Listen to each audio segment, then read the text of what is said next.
सोलापूरमध्ये अकोले काठी गेल्या 12 वर्षांपासून अंगणवाडी चक्क पत्र्याच्या शेडमध्ये भरत असल्याचा धक्कादायक प्रकार समोर आलाय।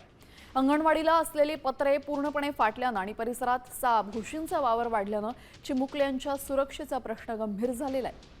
उन्हाळा, पावसाळा आणि हिवाळ्यातही मुले जीव मुठीत धरून शिक्षण घेत आहेत। ग्रामपंचायतीकडे वारंवार मागणी करूनही जागा मिळत नसल्यानं आता जिल्हा परिषद प्रशासनानं तातडीनं लक्ष देऊन नवीन इमारत बांधावी अशी मागणी ग्रामस्थांनी केलेली आहे।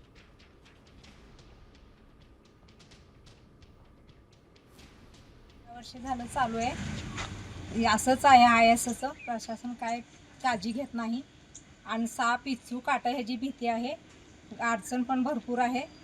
ह्याची काय तर सोय करावं असं आमची नम्र विनंती आहे। त्याला पूर्णपणे व्यवस्थित बांधकाम केलं पाहिजे आणि मुलांची तर उन्हाळ्यात खूप गरम होते। मुलांना कळत नाही की त्यांनी घरात म्हणजे अंगणवाडीत बसावं का बाहेर बसावं, आणि बाहेर पण सगळं उघडं असल्यामुळे ही आधीच इथलं वातावरण दूषित आहे आणि त्यातूनही सगळा कचरा वगैरे आहे। त्याच्यामुळं आमची एक विनंती आहे की चांगली म्हणजे कडानी कंपाऊंड वगैरे असून म्हणजे बांधकाम